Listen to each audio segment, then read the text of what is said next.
Hello everyone, I'm Kim and welcome to my sewing room. I hope you're all really well and are having a lovely day.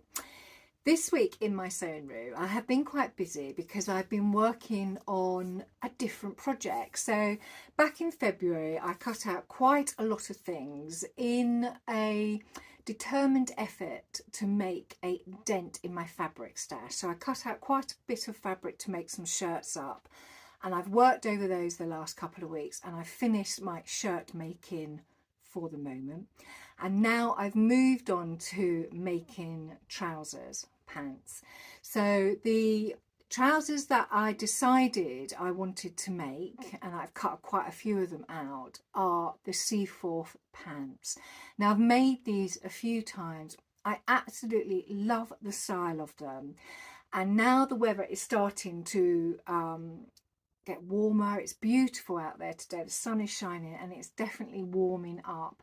I'm getting very excited about making things for the warmer weather.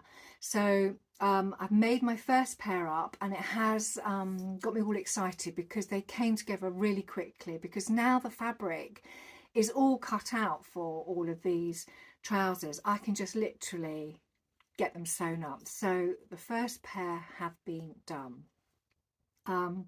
So alongside those, I have also been working on my Queen of Diamonds quilt, and it is coming together beautifully. I have hit a few little hitches on the way, and I will go through those when I cover the quilt in a moment. So my Seaforth pants. Now, made these lots of times before and I love the style of them.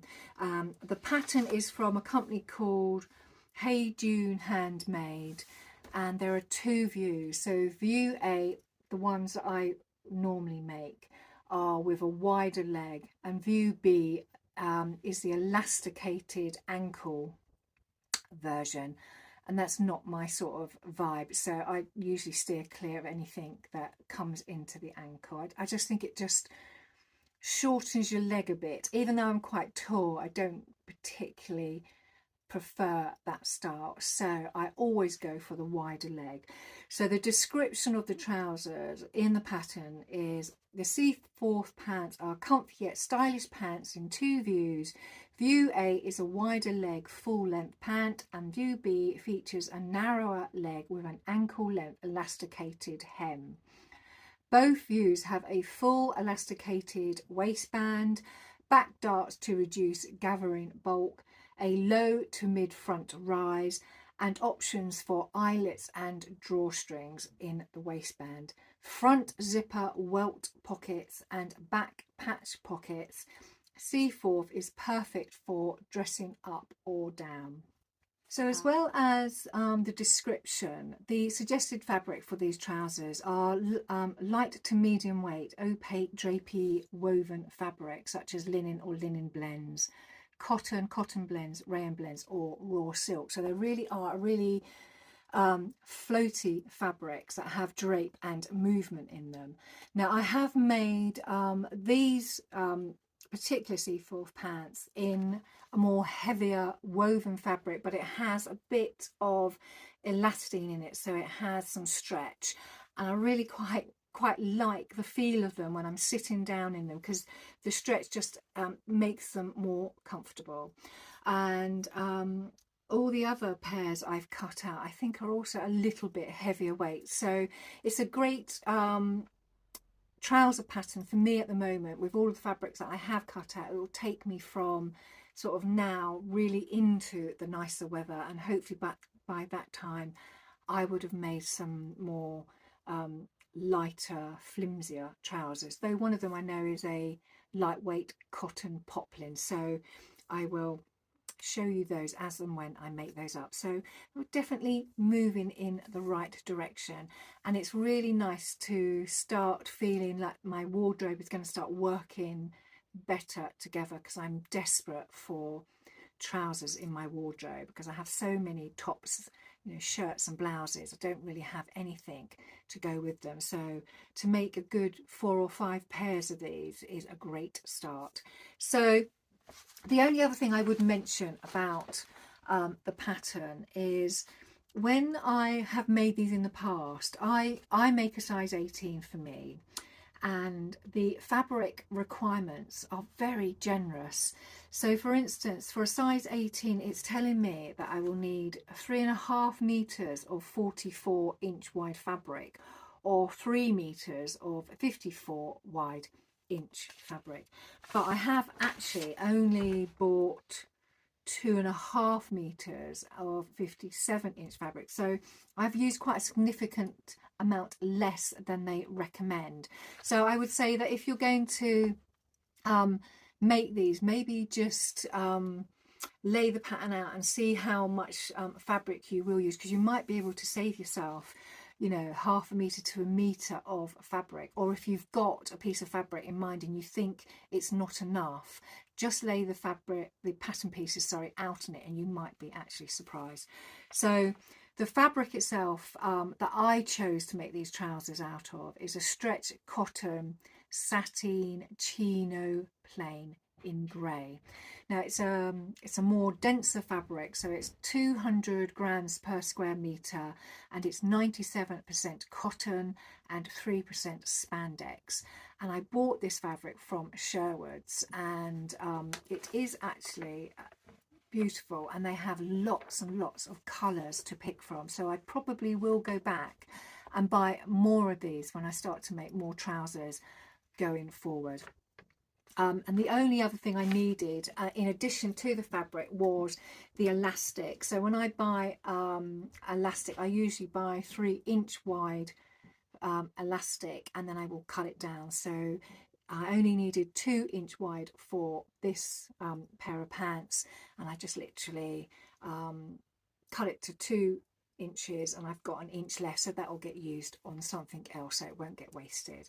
So let's have a look at them. Here they are. I just really love this detail. So the main detail for me, the main feature for me, is this beautiful zipped welt pocket. So I bought some lovely light grey zippers for each of the pockets. So there's one on each side, and it's just I just love it. So it's really good, and I've double stitched around the pocket to give it a little bit more detail. And there's a patch, 2 patch pockets on the back, and I decided that because we have so many fancy stitches on our sewing machines, I thought I would use a fancy stitch to just put a very subtle embroidery detail on the top of the pocket. And it's just a nice subtle, not in your face feature, and also I think it gives the pocket a little bit more strength, and it won't stretch out of shape as I wear these, because there is a bit of stretch in this fabric. So there's 2 of those on the back, so I'm really pleased with how that turned out. And then you have this waistband, so this is 2 inches, and each there's 2 stitch lines through the waistband, so the stitch line is stitched with the waistband stretched flat, and then it just holds all of this elastic in place. And because there are darts also in the back of these trousers, it reduces the bulk in the back and just sort of brings them slightly into the curve of your back, and it sits quite nice actually on your waist. So they are my first pair of Seaforth pants, and you can see there's just this lovely bit of stretch in them, which makes them really nice when I sit down. They just have that little bit of give to make them more comfortable. So those are my Seaforth pants. So the rest of the week I spent quite a bit of time working on my Queen of Diamonds quilt. Now, when my husband was laid up in bed last week, I took the opportunity to lay all of the featured diamonds out on my living room floor, so then I could place all of the solid colours in between to see how they worked and what I was happy with. So once I had done all of that and selected my colours, I brought all of the quilt up into the sewing room and set about cutting the cornerstones. Now the cornerstones had to be cut to a 60-degree angle. Now I'm not mathematical at all, and I did struggle a little bit with the explanation in the manual. And when I did the first one, it really did not look right. It was very short. So in the actual manual, it gives you this template here. So I worked to this template here, but this diamond shape did not fit onto the sashing. So when I looked at quite a lot of other people's quilts that they had made up and read, you know, stuff on the support group, it materialized that this is actually not correct. So what I did do is, using all the advice out there, I then drafted my diamond and I put it on a piece of card, so I had it ready so I could just draw around it on each piece of fabric and cut out that solid coloured fabric. But just to show you the difference in the diamond provided in the book, so if I just line it up,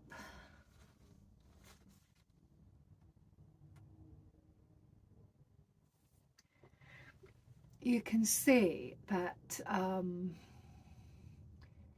this diamond underneath is way smaller than the diamond that I have actually used.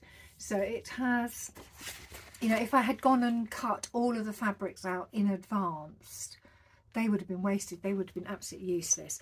So with my template, I then proceeded to cut out all of my diamond shapes. I've got all of my diamond shapes, and then I started adding the sashing and the cornerstones to each of the diamonds. And when I was doing my little bit of research about the cornerstones, a lot of people who had already finished their quilts and, you know, recommended a way to sort of bring it together. So I used that advice, and I got myself into a bit of a routine doing it. So first of all, what it would ask you to do was to sew a piece of sashing on to one side. So that first piece of sashing would go on to the first edge of the diamond, then it would be trimmed so it just was in alignment to the diamonds there. Then this second bit of sashing here, let me use one with a bit more colouring. This second bit of sashing here was where the diamond was attached to the sashing. It was sort of stitched, and then the whole thing was aligned to this sashing, and also to get this pinpoint connection there. So it took a bit of time, but once I got into my flow, it did start to come together quite well. So the idea was just to do the sashing, cornerstone and bottom sashing on each of the feature diamonds. So that is basically what I did. So I have really got all of these different diamonds now with the cornerstone on.